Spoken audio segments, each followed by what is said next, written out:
Hey guys, this is John. It is my pleasure today to break down a fascinating game for you guys. It was played today, Wednesday, October 24th, 2018 at the chess.com Isle of Man International. That's a 9-round tournament. This was played in round 5.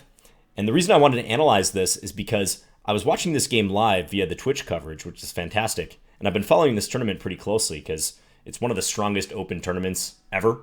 If you followed this tournament last year, you know the heavy hitters that it brings.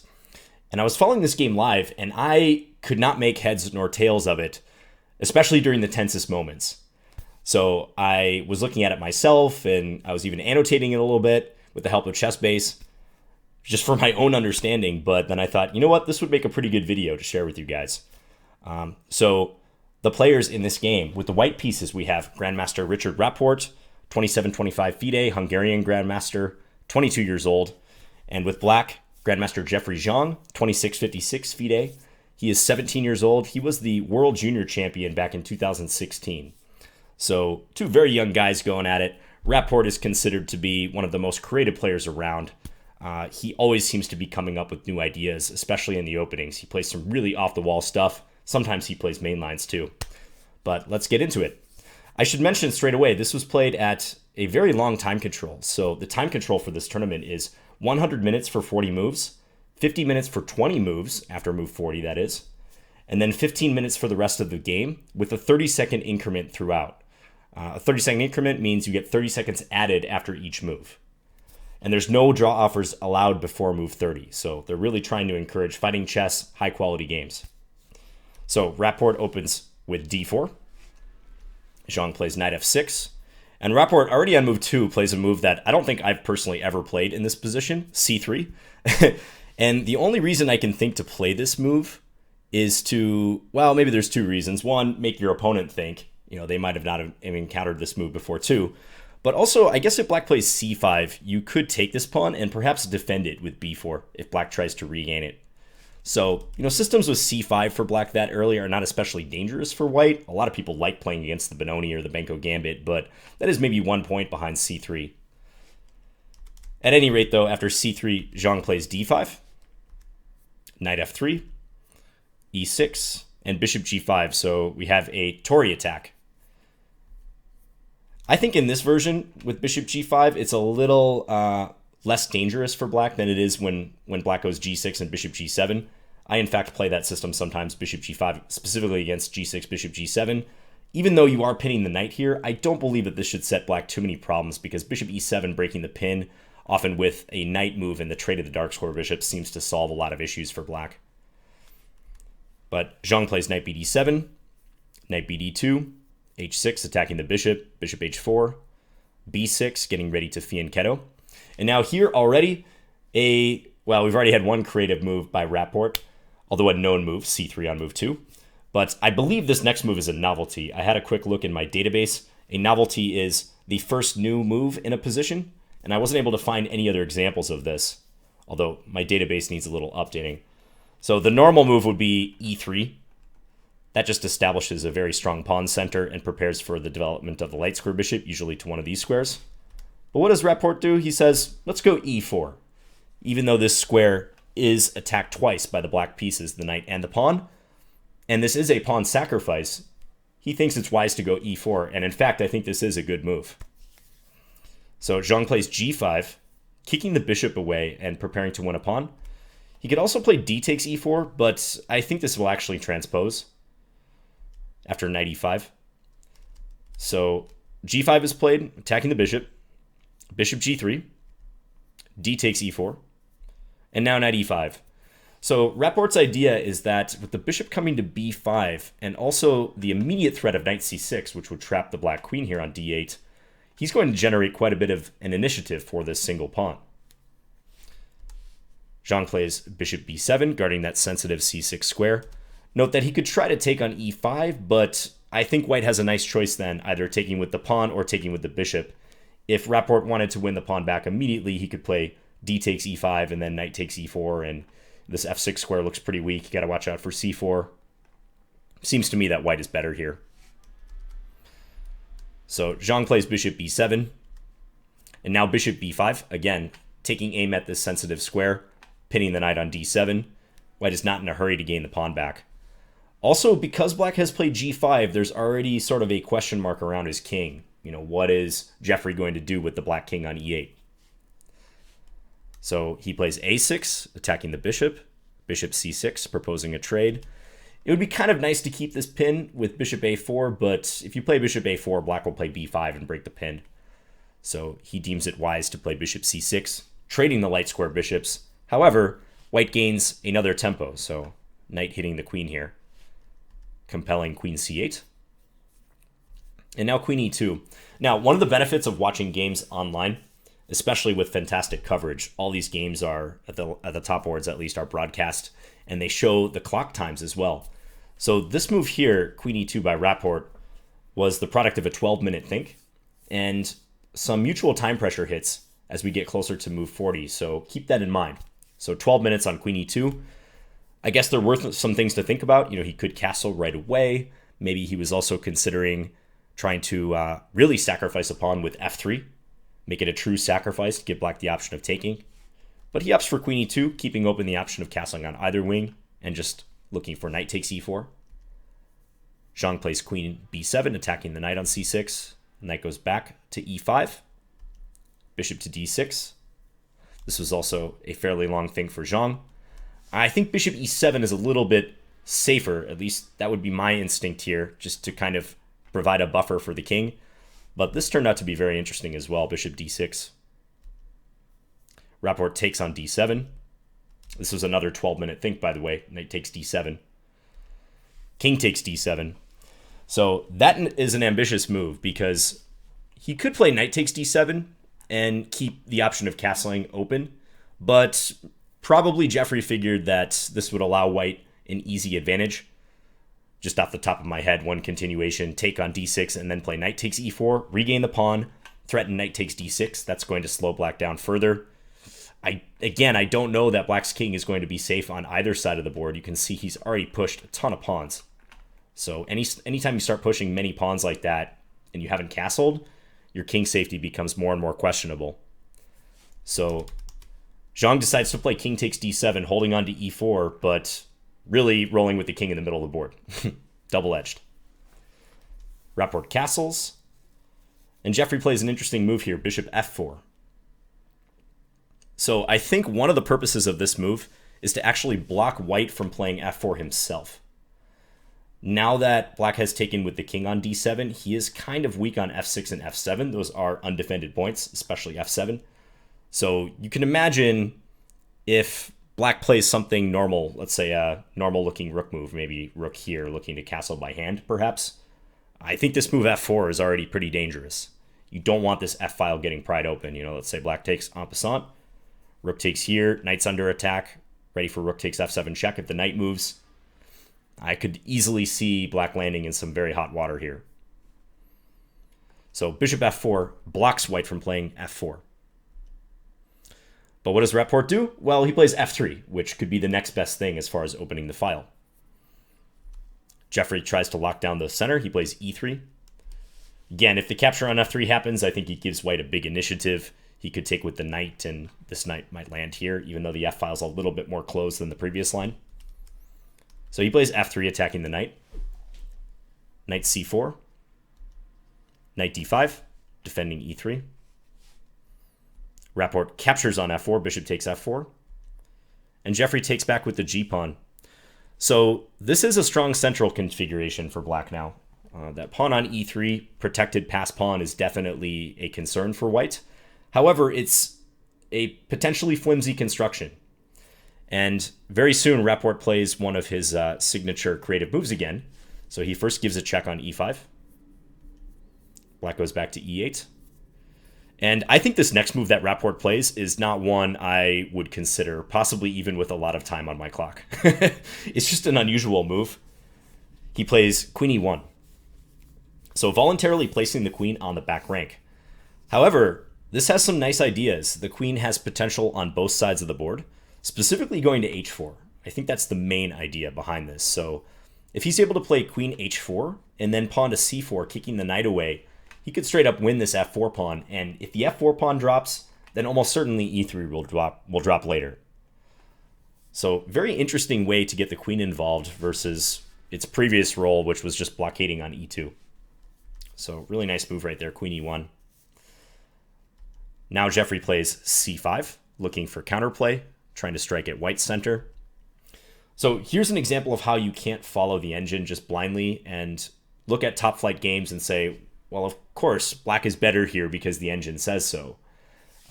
This is a big problem in this day and age because even though the engines are powerful tools, you have to use them properly, and you must take into account how difficult a position is to actually play yourself as a human without any engine assistance.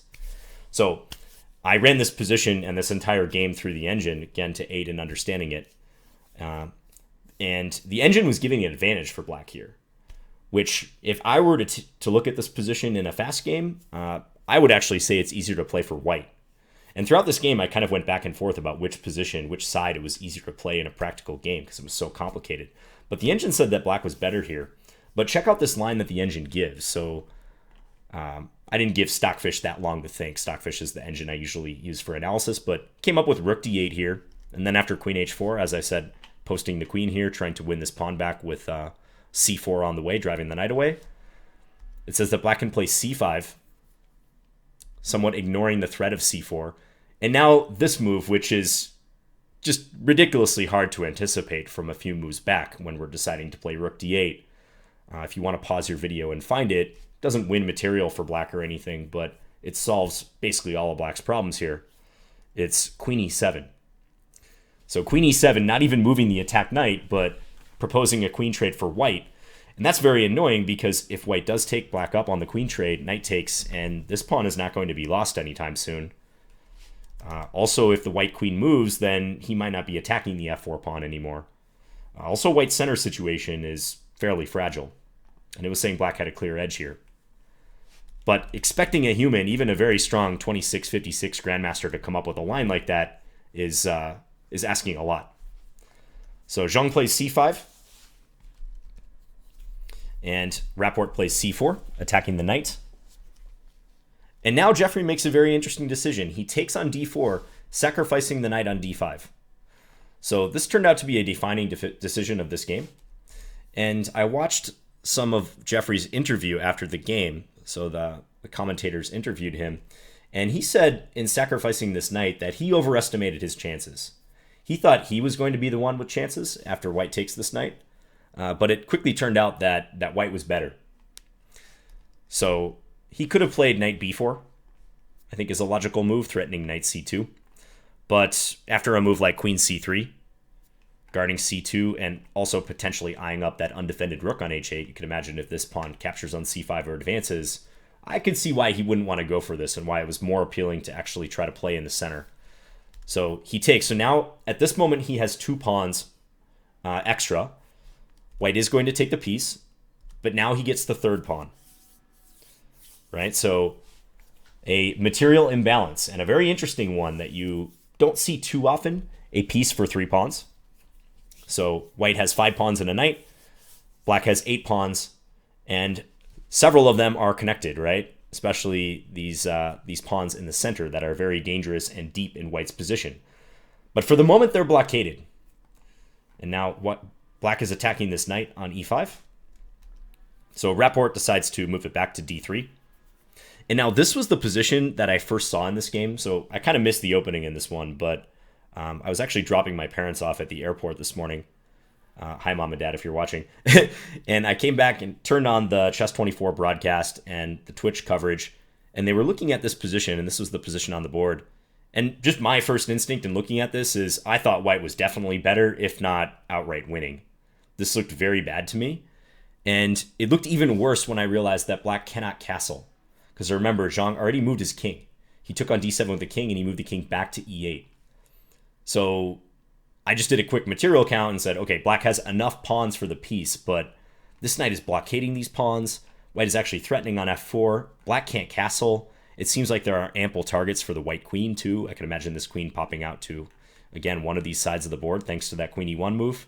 It seemed like this was a really tough position for black to play to me.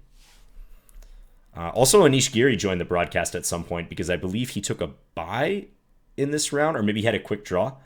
And he too said this position he thought was just much better for white. So, that was kind of heartening to me that Anish Giri agreed with my assessment here. And again, Jeffrey after the game said he overestimated his chances with these pawns. So, he played a good move here though, queen f5. Defending f4 and attacking the knight on d3. And now Rapport plays queen d1. Interesting move again, so keeping the queen on the back rank. I think it looks more natural to defend the knight with queen e2, but maybe he didn't want the queen as a blockader exclusively. You'll see that he actually tries to keep his queen active and create threats. So queen d1. Jeffrey plays king e7. Queen b3. So taking a look at this, also potentially threatening some annoying checks here and here, and connecting the rooks. Jeffrey plays rook hd8. So after he plays this, I think it's pretty clear that the king is probably going to take refuge on the king side. Even though black is unable to castle, he can still try to castle by hand. So he's playing that rook over in order to do that. And now Rapport plays rook f to c1. Note that he doesn't want to take on b6 because that would lose the knight on d3. Now, why rook f c1 and not rook a c1, I hear you asking, because that's often a common dilemma. In this position, I actually don't see a huge difference. Rook f c1, the only reason I can think to maybe play that is if rook a c1 and then rook a c8 is played, I think perhaps white could give a check here and then go take this pawn. And the problem might be for white that a2 is hanging in some lines. So if rook a8, queen c4, this was a fun position to look at because the engine was recommending rook takes a2 in this position. Offering the rook, queen takes a2, and then take here, and really banking heavily on this. But the pawns gain in strength because that key defender, the knight, which is such a good blockader of passed pawns. If you're ever facing a passed pawn, especially protected passed pawns, put a knight in front of it. They're excellent. But black gets rid of that, and even though black is down a rook, I don't think this position is clear at all. Another common rule of thumb is that two pawns connected on the 6th rank, or in this case the 3rd rank, is worth a rook, worth an enemy rook, because they're so strong when they start advancing in tandem like that. So that's sort of a long-winded explanation, but that's maybe one reason he preferred rook fc1, perhaps to keep, funnily enough, this a2 pawn defended. That might be me just overreading this situation, but that's about the only difference I can discern. So rook fc8, Jeffrey plays rook ac8, and now they jockey for control of the c-file. So rook c4 is played. Now, white could try to win the a6 pawn in this line. I maybe should take my previous comment back, because if Rapport really intended with rook fc1 to go for this, then he could have picked up the pawn here, check. And then if king f6, let's say, note he can't go to f8, it's covered by the queen. Queen takes a6. Here, rook a8, like I said, is not going to be as effective because that's defended twice. Rook a8, queen here, rook takes a2 is simply not working now. Rook takes a2 in reply, and we keep the knight defended. So I have a feeling he saw that line, check and go after the a6 pawn, but maybe he just got nervous. I'm not sure. Didn't want the queen so far away from the knight. Black gets a chance to maybe maneuver their king over. Hard to say. But Rapport decides to play rook c4 in preparation for doubling. b5 attacking the rook. Rook c2. So rook c4, inducing b5 sort of weakened the c5 square. King f8. And now the double. And now Jeffrey plays e5. So note that this move allows the black queen to assist in the defense of c8. White is attacking the rook on c8 twice, but is now defended. However, one line that must be calculated here, and if you want just a little practice with visualization, you can calculate this line.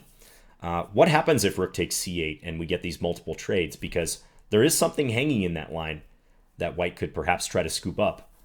So if you want to try to calculate that, what happens if we trade on c8 and maybe try to find one other potential move for white? You can do that now. Okay, so the problem with this line, rook takes c8, rook takes c8, rook takes c8, queen takes c8. Always got to pay attention to undefended pieces and pawns. So knight takes e5 would be a really nice move for white to play here if it worked, because white would be threatening checkmate in 1 and picking off a pretty strong pawn. But what do they run into? Queen c1 at the end of the line. And white's getting checkmated. Can't go to f2, it's covered by the pawns, so this is just mate. So little things like that often play into decisions like e5. So it's tactically justified. White could go for this position. I was analyzing this a little bit, and maybe now playing a move like h3, just making some luft for the king, being able to escape to h2 at any moment. You could also try to play check followed by queen c5 and look for a queen trade. But I'm not really sure how to evaluate this resulting endgame. I know these pawns are blockaded for now, but there's just a lot of pawns. I mean, if black ever plays f5, for instance, and white starts grabbing stuff here, I mean, this just looks like a nightmare to try to evaluate. I mean, white will probably try to get their king over, but I mean, have you seen a pawn structure like that? And would you want to fight against that as white? I probably would not, especially as we get closer to move 40, because I should mention that this is now move, after this move, this was move 30 for black, e5. So 10 moves to make, and both players were getting pretty low on the clock at this point. So Rapport decides not to take on c8 or really disturb the tension. He just plays a useful move. And I like this move. This is exactly the type of move that I would think about playing in this position. He plays h3. So now he is trying to make this line work. That line I just mentioned, it actually will work at the end. Knight takes e5 because queen c1. Again, there's this escape hatch, king h2. So Jeffery decides to take on c2 himself. He's not going to wait around for white to take on c8. Rook takes c2. So Rapport has succeeded in controlling the c-file. But remember, black's counterplay is mainly in the center. The c-file can help white. He can invade and try to create threats down it, but he still has to pay attention to the center. So Jeffery plays king g7, hiding his king. Rapport invades, rook c7. And this eyes up the f7 pawn, and note that now black has to pay special attention to knight takes e5, which could deflect the queen from guarding f7. You don't want to allow knight takes e5, queen takes f7, because that will be mating soon for white. So Jeffery plays rook e8. Now we're on move 33, and at this point, Rapport had 10 minutes, and Xiong had 5 minutes. So both are getting low. They got to make it to move 40. But Jeffery also getting low on the clock. Earlier I was talking about Rapport taking quite a long time to make moves, but Jeffery as well. Very low on the clock. Now, I was mentioning earlier about whose position is more difficult to play, because I think right around here, a shift in the position happens as far as, evaluating it from a human perspective, because previously I've really liked how white's played this, and it has felt like white has control of this position. But now things start to turn in black's favor in terms of ease of play.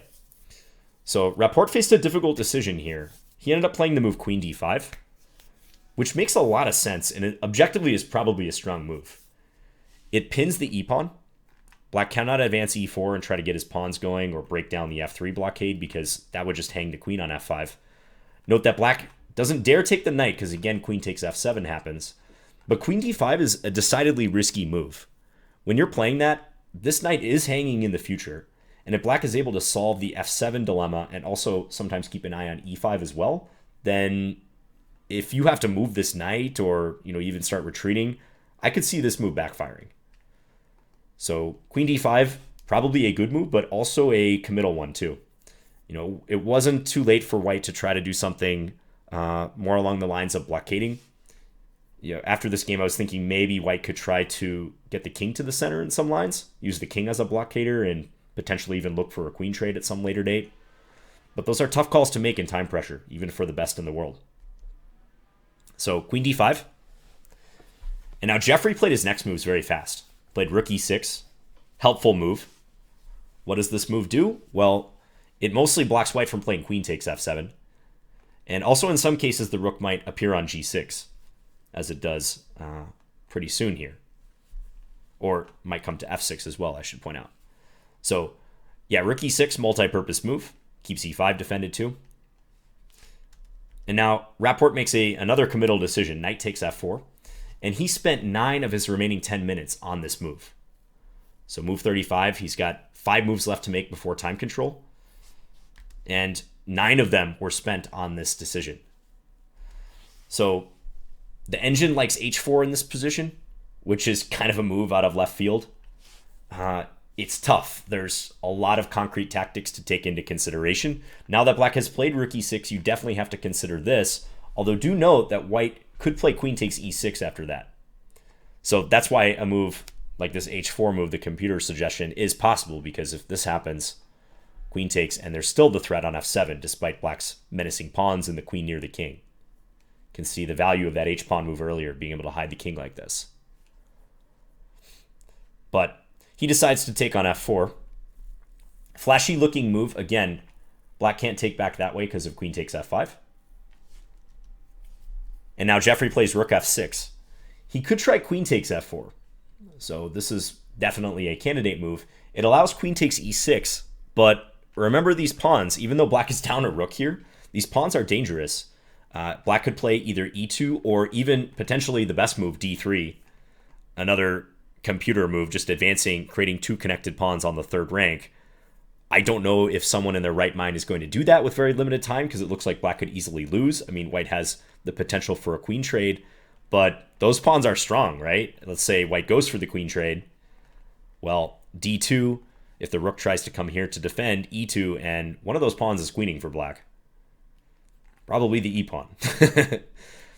So, yeah, a brave decision by Jeffery right here to play rook f6 as opposed to queen takes f4. Even though queen takes f4 requires a lot of bravery as well, I could see a lot of players just banking on these pawns.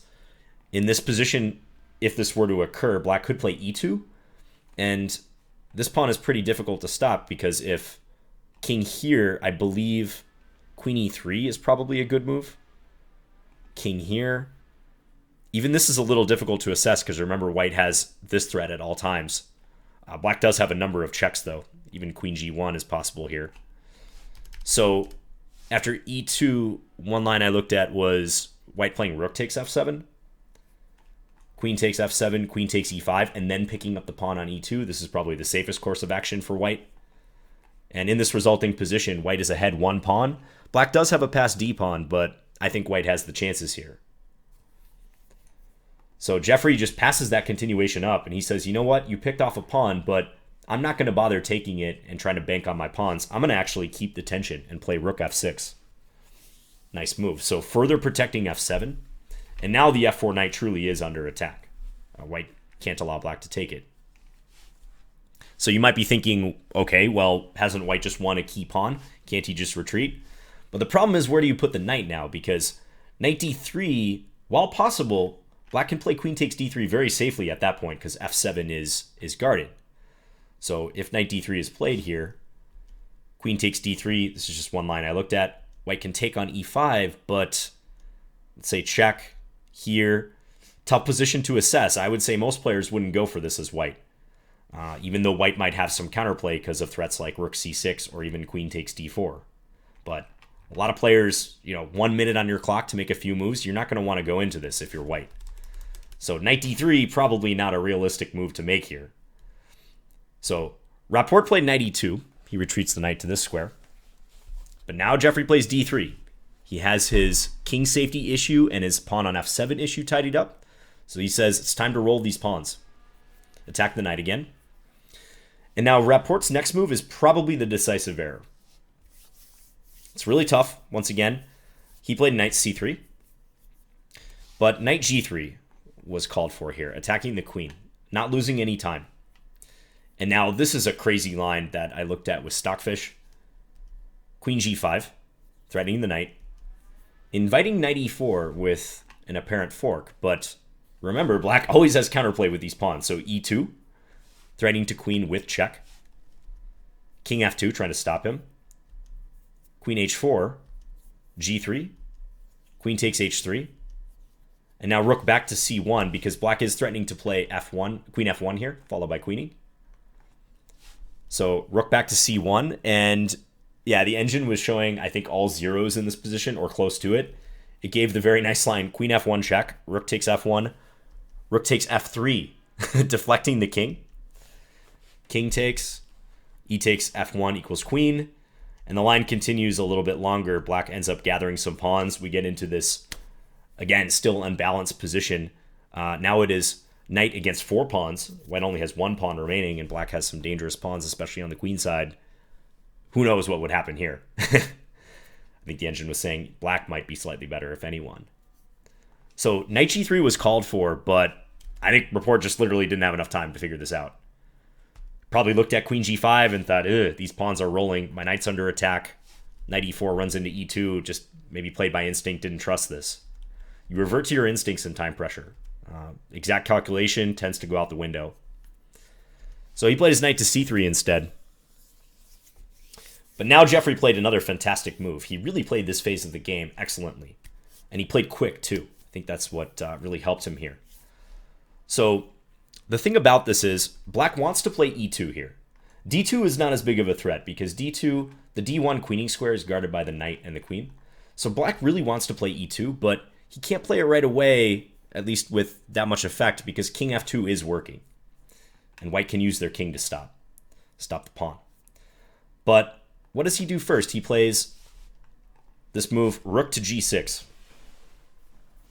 And now, if you want a little challenge, ask yourself, how does this help the plan of pushing the e-pawn for black?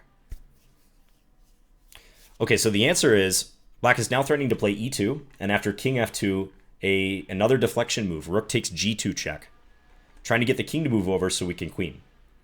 And that is a persistent problem for white here, this rook takes g2 idea. And Anna and Danny King were analyzing this, and they were missing this idea a couple times, which is understandable because these players were firing off the moves, and this is a massively complicated position, especially if you're not analyzing it with an engine. But that is the primary reason for rook g6, to threaten this rook takes g2 move in many lines. A possible other idea is that you have queen takes h3 in some cases, but not right now or on the next move because, again, queen takes f7 is a threat. So Rapport plays rook e7. He's probably just scratching his head how to stop these pawns here. Plays rook e7, trying to gang up on the e-pawn, double attack it, maybe in hopes of using one of these pawns to stop the e-pawn from behind. But now Jeffery plays another disruptive move, just knocking him off balance. I really got the sense that these moves were pretty jarring to Rapport, who's trying to keep this position under control and consolidate it. So e2, as we just discussed, in this case allows white to bail out. So white can sacrifice the knight. And then because he played this preparatory move, rook e7, he can play queen takes e5 check and trade. He's dreaming of getting this to this position and being able to take here and actually being up a pawn. Note that rook e6 won't help black because after the trade, white has king f2 just in time. And white will win this pawn endgame up a pawn. So rook e7, but this is met by a blow on the other side of the board. So Jeffery plays b4, attacking the knight on c3. And if this knight has to leave the c3 square, then e2 is all the more strong because white can't even sacrifice the knight for it. So b4, this is move 39. 2 moves to go for white before time control.